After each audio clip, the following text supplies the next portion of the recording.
Welcome, Facebook, and welcome, YouTube, broadcasting live, Wolf Camp at Blue Sky Farm. And first thing I want to do is just we just sent out a newsletter a couple hours ago, putting out a call that we needed 175 more subscriptions at our YouTube channel, which is youtube.com/wolfcampcollege. And in order to get to 1,000 subscriptions, because tomorrow we're going out into the field. We're going to do a special 50th anniversary of Earth Day fauna and flora walk along the Puyallup River Walk on the Foothills Trail that connects Tahoma to Tacoma. That's Mount Rainier to the city of Tacoma and Salish Sea. A big trail that the Rails to Trails Coalition been working on for over a generation. It's almost connected.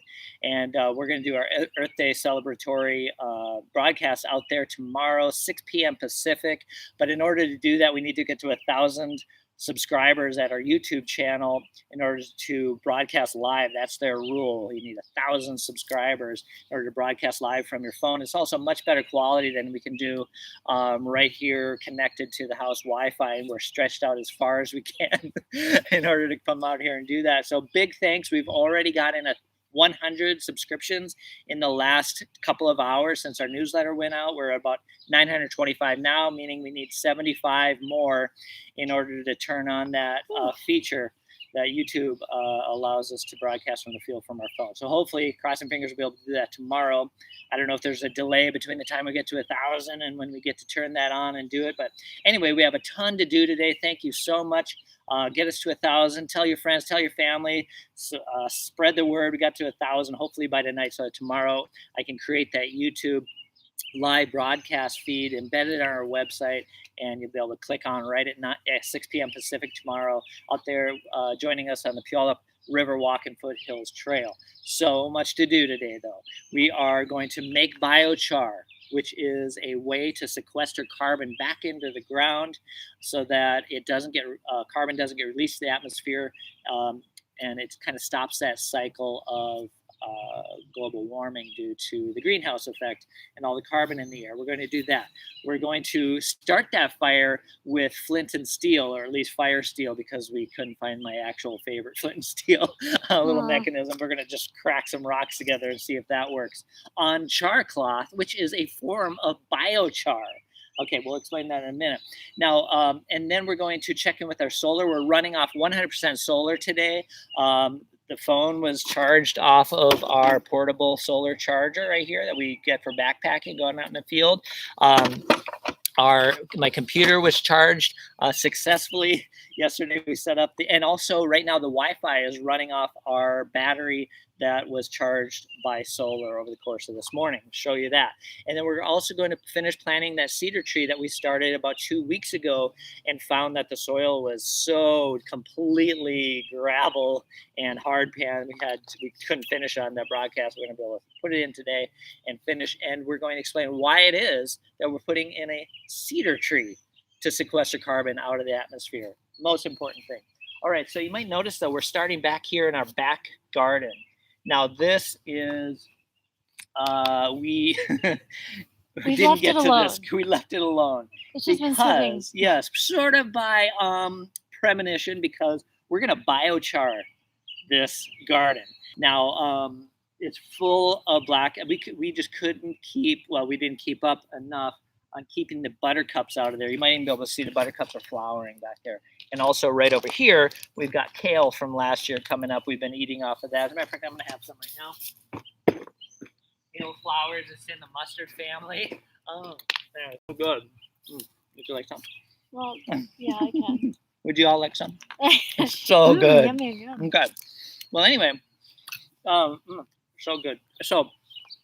But yeah, we're basically going to burn it. But the reason is that creating charcoal and putting it down into the ground, just go to wikipedia.org, look up biochar, has a perfect, great summary, even some theoretical things that are in there that were allowed somehow based on some preliminary studies about how it can increase the nutrients of the soil, retains nutrients in these wetlands here, indicated by the buttercups. Love wetlands. Native plant, but we don't want it in our garden. We can't because it is so hard to dig out. It's quite deep. So that's why we started here. we're going to do that over the course of the next month, and maybe once we get it to that point and looking good, we'll show you that. Okay, we're gonna start the fire with flint and steel right over here by the fire pit. Now we're gonna do this eventually in the garden. Oops, hi everyone. We're actually going to start the biochar process and sequester carbon down into the garden. Do you want it on the Put it stump? right on that stump there, yeah. Okay. Sorry, I'm banging around everybody. Anyway, so right here is the fire pit.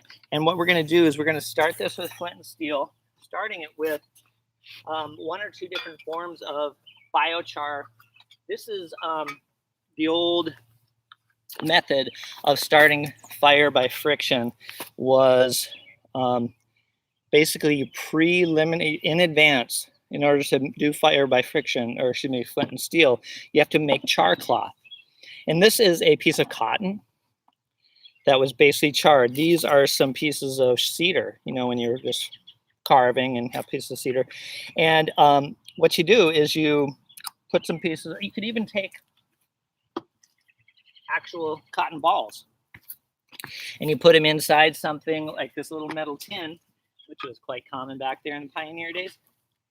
And you cover it up and you put it on coals to kind of heat it up. And there's just one little hole in the top of that. You have this sealed, or should I say shut. You can just use what kind of tins we're using here, like Altoids or whatever. Yeah, and then put a little hole in there, and that only allows a little bit of oxygen, just suppresses the oxygen, and that's how you make biochar or char anything. And you're thinking, what's, you know, it's all part of the carbon cycle. So guess what coal is? It's just charred wood from long time ago or other kind of organic matter that's charred. Matter of fact, all your it will continue as a coal. And then after that, you put it in, you know, whatever kind of tinder you have prepared. I have cattail, cotton balls, cedar bark, jute, and some paper. Which is, you don't even have to have the greatest tinder for this, because that charcloth, once it gets a spark on there, it'll continue as a coal, basically. It's amazing how that works. All right, so I don't know. I'm going to grab some of these rocks. That looks like actually a piece of right there. That's cool. All right, and maybe another rock. Nice to have steel, but I don't have a piece right here. I guess I'd have to go look around for one. All right, so I'm just going to hit this with another piece of rock and see if it'll create a spark.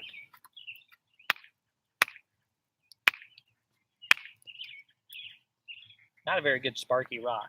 Try a different one. How about this? And by the way, if I epically fail because I didn't have my flint and steel prepared, I want a nice rock that has a good, oh yeah, nice sharp edge. Then I'm going to use a flint and steel. Oh, you want me to wear gloves? Yeah. Safety, you're showing everyone how to do this. Well, but you're on the field survival situation. You all wear gloves when you do this. Did what's his name in Hatchet and Gary Paulson's fictional tale wear gloves? No. He took an airplane. Okay, here we go. Now that might create a spark. Ooh. Well, let's hit 2 of these together and see what happens. I'm wearing glasses. I know. All right. Well, if it doesn't work on this next one, I'm going to, I'm just choosing random rocks here. Then I will go ahead and use the fire steel on this piece of charcloth. You'll see how amazingly. So can you explain where, so that cloth is sitting on what part of the rock in order to catch a spark? You never know where the spark's going to go. Okay. But if I were using a nice piece of metal or whatever, I just hit right there, and you just hit it enough times till the spark. As soon as the spark hits that, you're good. Okay.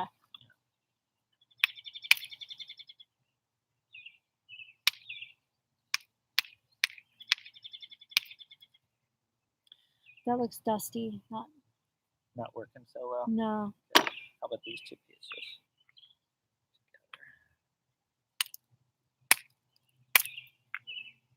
Well, we know if it was nighttime whether it's making a spark, but I can't see any there.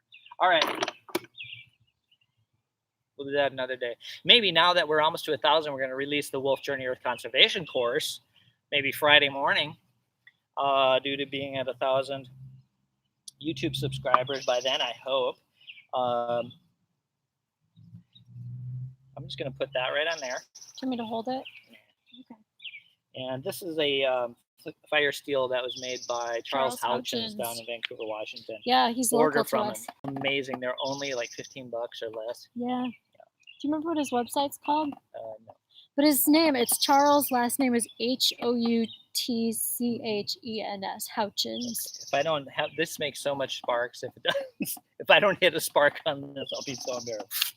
Yeah. See. Look at that. Yeah. It just as soon as you get a spark on there.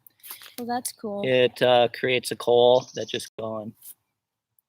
All right, so then you want to just transfer your charcloth into whatever tinder that you happen to have.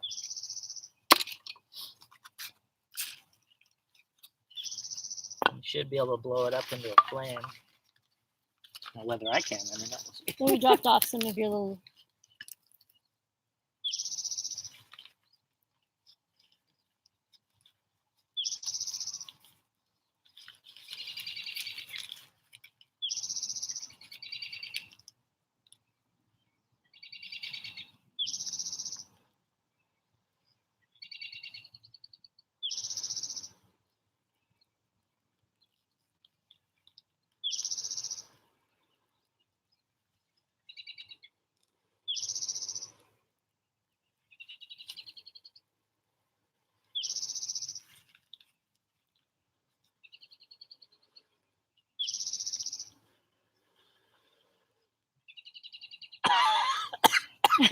Wind's not coming toward me. The cotton balls fell out on the ground. I think that tinder bundle was out in the. Yeah. No. It was actually I mostly have coal extender and not stuff that really flames up. So I'm gonna add a little bit of grass. Put that in there. Cotton ball is still just coal extender. But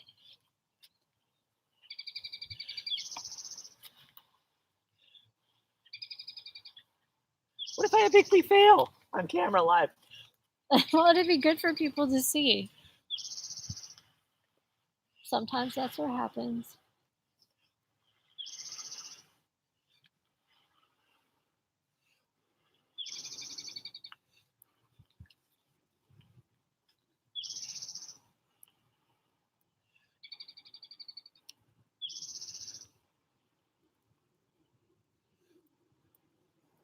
Oh, there we go. Goodness. Okay, and then I created a bed, pillow, and blanket under here, which you can look at the previous broadcast from about 3 weeks ago. Pull that down. That's how we create the fire. And of course, when we release the fourth book of the Wolf Journey, we'll get to the survival skills and fire, and we'll repeat that. But hopefully we won't be in physical distancing era still by that time. I'll only be doing once a week instead of every day. Oh my goodness, the fourth book, that would be crazy. All right, so now you want to cover this up really well, because that's how a lot of fires don't get going when you want them to, and do get. So we're going to let this go. It's in a safe area. It's been rainy, and we're going to I'm going to turn these up a little bit so people can see us. We're going to let that go. It'll flame up. It's so well sheltered that we know this will, yeah, it's going to really go. We're going to let it go. I'm going to take some of this stuff and move it out of the way, such as our Biochar solution book, which you can order, hopefully, and get delivered within some amount of time. And Kim, can you move down? Yeah. A little bit further back. So yeah, Biochar solution. Check that book out. Now it's backward on Facebook because we're looking ourselves, but on YouTube you can see that. And that's if you really want to go in depth. Otherwise, just go to wikipedia.org and look up biochar and get the basics. All right, let's head on over and plant a cedar tree, and then we'll look and see how our solar is set up and how we're running off 100% solar right now.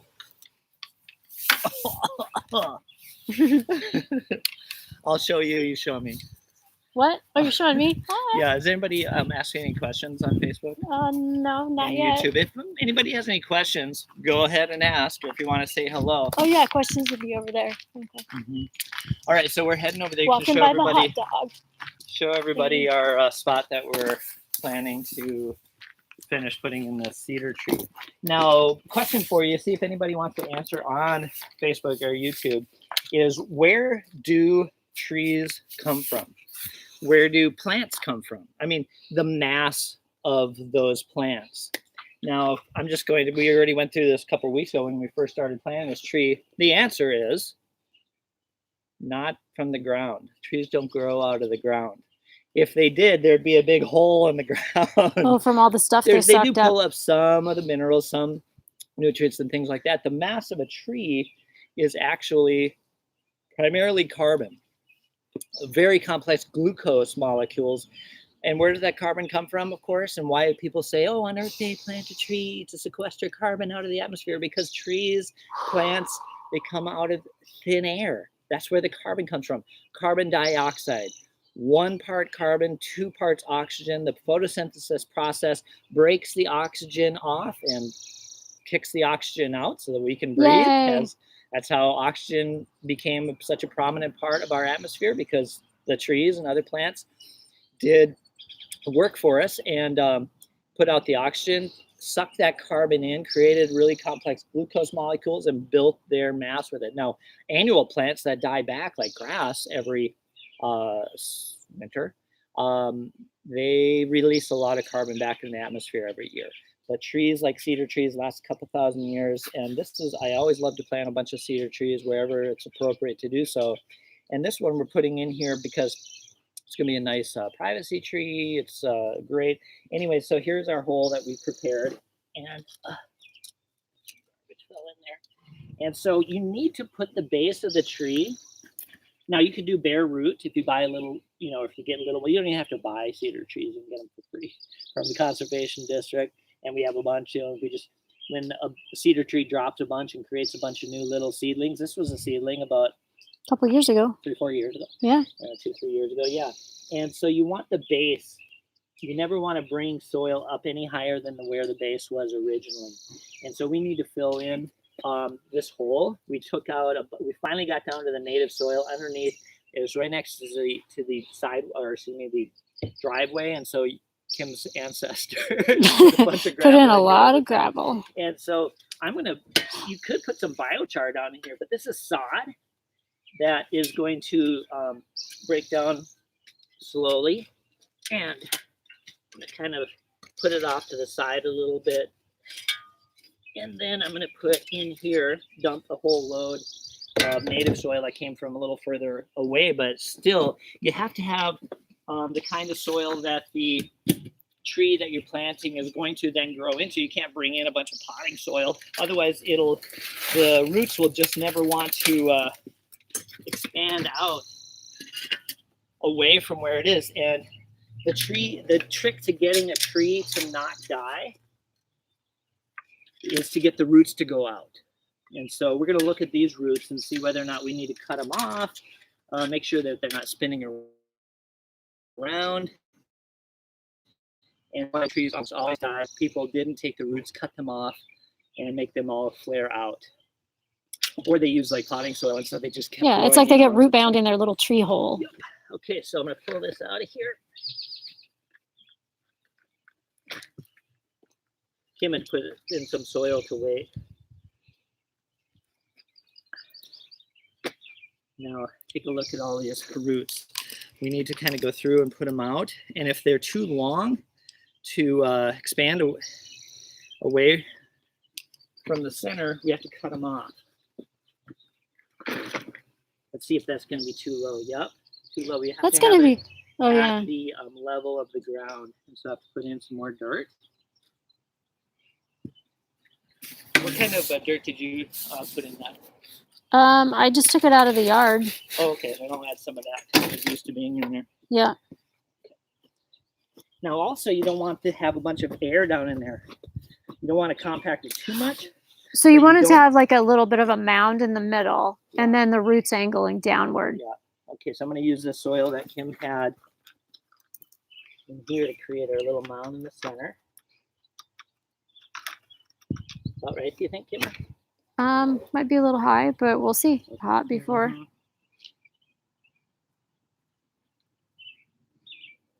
And do you think this is, you also want to have the tree facing the same direction it was when it came out of the ground or when it was sitting in a pot? Oh dear. And so do you happen to know whether I don't.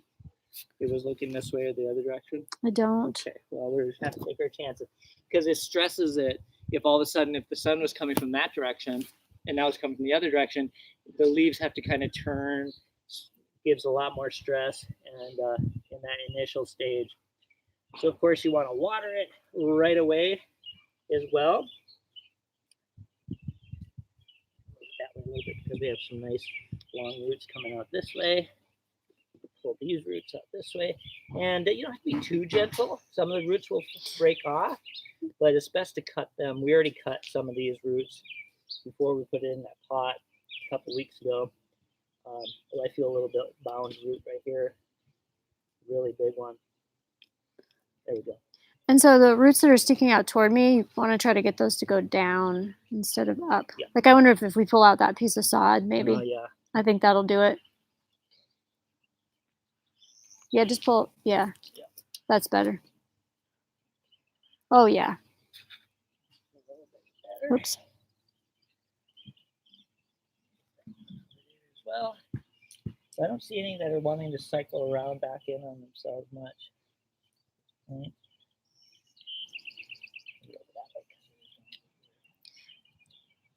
That way. Should be good.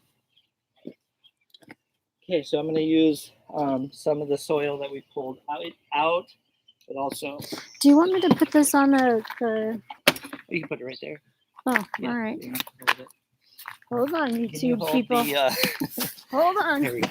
Can you go ahead and hold the cedar trees while I put in the rest of the soil? Yeah.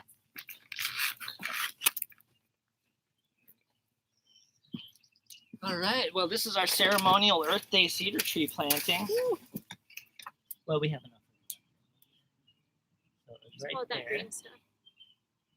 Pull out some of those. That's fine. And again, you really want to tamp it down in order to not have air pockets in there. And it's pretty gravelly stuff, but at the very top, it's all right. It's what's going to encounter when it gets out around the sides of it as well.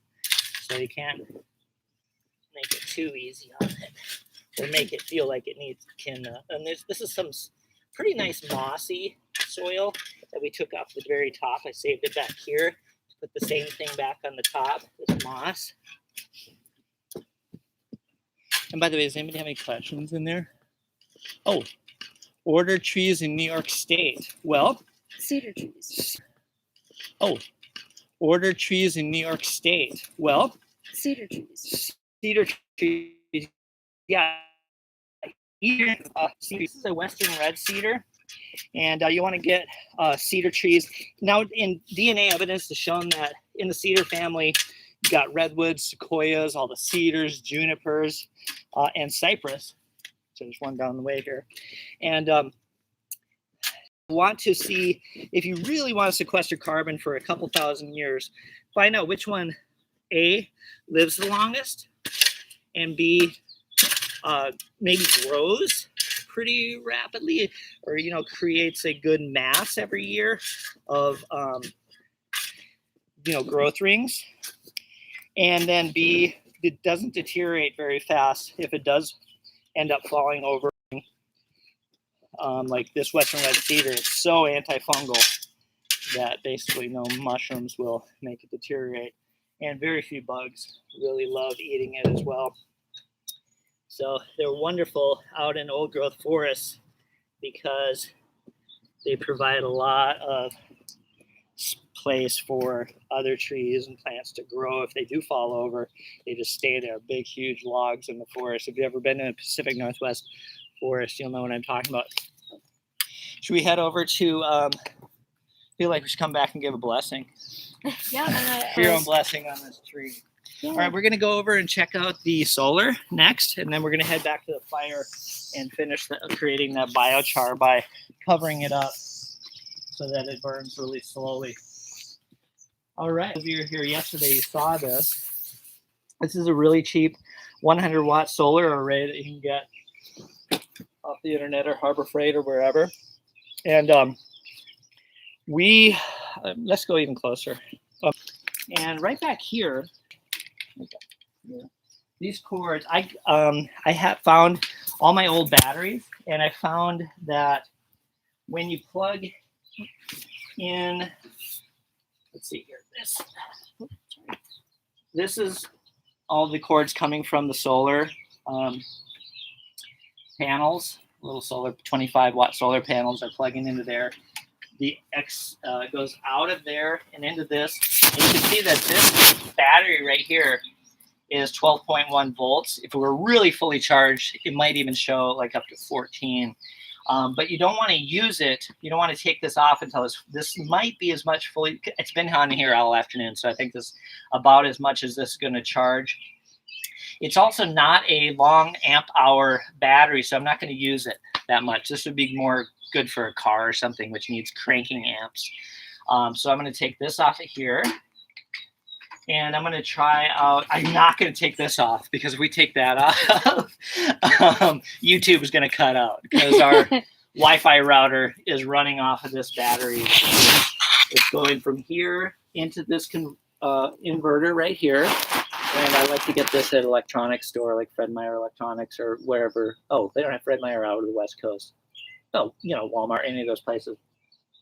And then this is going to extension cord over to our Wi-Fi router, which is sitting outside the house. We'll show you because we wanted to make sure it projects as far as possible.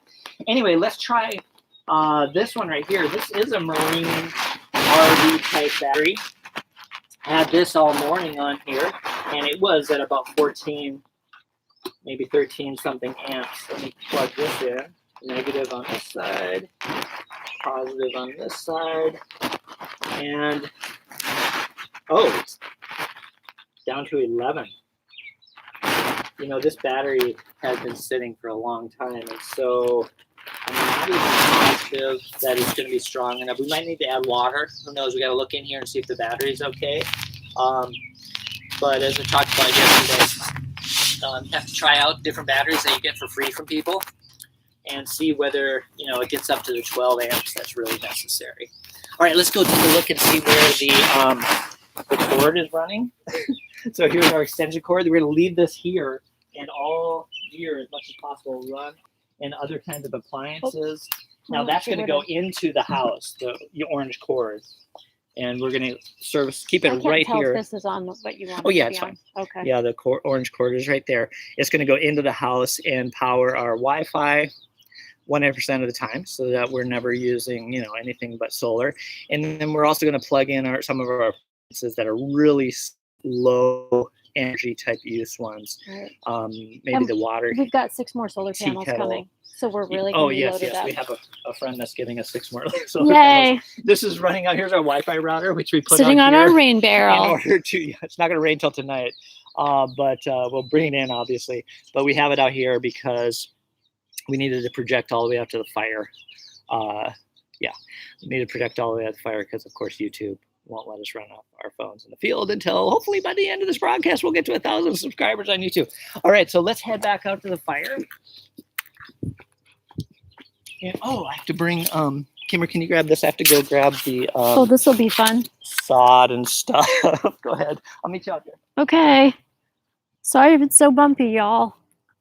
I've got the computer on my shoulder. Whoops.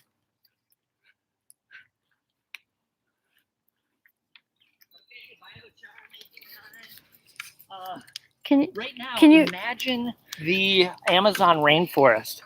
The Amazon rainforest, what they do right now to clear those forests, which is horrible for the earth, is they slash and burn, and then just let it all burn open in the air. And this releases all the carbon back into the atmosphere. What they're starting to do in some places retains soil nutrients and retains carbon in the soil in the Amazon is slash and char. It's about 50% better than slash and burning. And there's better things than just slash and charring as well. But what we're going to do, we dug a hole, like back in our garden, we're going to dig trenches and put in old wood that could be, that most people ship off and try to get out of the yard. We're going to put it into trenches in the garden, and then we're going to burn it. Not as much as this, because this we let go a little too long, but it's pretty well charred, all that wood in there. And so now the next thing you do is I am going to put in these are some wisteria vines that we definitely don't want to create anymore. I'm going to cut a little bit. This is an old wisteria base. Put that in there. And then I'm basically going to just take the sod or dirt of some sort. This is sod that, we're not going to put the dirt we like. We're going to actually use that in our garden. But this is now going to go over the top. And that creates biochar because it reduces. I'm going to use a little stick. Can I use the stick? Do you mind? No, yeah. You love that stick. I love that stick. Just, yeah. All right. Don't burn my stick. Sorry. And so you want to cover up everything some things that, yeah. So basically you're just taking away the oxygen so that it burns really slowly. Keeps the carbon down in here. Now there's kind of a balance between hot burning and biocharring. If you do it wrong, it releases a ton of smoke. Now it's obviously going to smoke some, but and we don't have this completely covered. I might actually bring in some more dirt to fill up some of the areas where there's oxygen getting out. Now don't do this like in a national park campground to try to put out a fire. No. This is how forest fires are often started, is people don't realize that what a fire wants to stay hot. There's flame on this side, in case you want to come around here. Is to cover it up. There you go. So, yeah. Oh. All right. Pretty much it, y'all. Did we get past half an hour already? Yep. Okay. Well, tomorrow is our 50th anniversary of Earth Day. We'll see you out on the Puyallup Riverwalk, and I'm pretty confident that we're going to be able to get to 1,000 subscribers to YouTube, and hopefully that will turn on by 6 p.m. Pacific. Whatever mechanism it is that allows YouTube to broadcast to our phones. And it's going to be part of Puyallup's Riverwalk Festival that was canceled in person. We're going to use some of that footage for that coming up in May. Smoke follows beauty. I guess we're all feeling pretty beautiful. All right. Can you get cedars in Boston? Oh, yeah, absolutely. So check with your local nurseries to see whether they have cedar trees, obviously, but do your research first as to what kind of cedar trees you want to put, or other trees. Actually, what's your favorite tree? The magnolia tulip tree. Liriodendron tulipifera. Yeah. Liriodendron tulipifera is considered in the East Coast one of the absolute best things to plant for carbon sequestration because it grows really fast. Yeah, it's called a tulip. These have shown it pulls in tons of carbon out of the atmosphere. Yeah, and their flowers are gorgeous too. Yeah. Great for the yard. That we'll see you tomorrow. Be well, get outside at least 20 minutes a day. It's gonna be dumping rain here tomorrow. It's probably gonna be raining on our YouTube video. Not many We're birds. Gonna love it. That's okay. We're gonna put on our rain gear. It'll be a plant day. Enjoy. That's true. We're supposed to do wildlife for the Foothills Trail people. But anyway, we'll do as much wildlife on the river. There should be some ducks. All right. So we'll see you tomorrow, everybody. Be well and take care. Bye.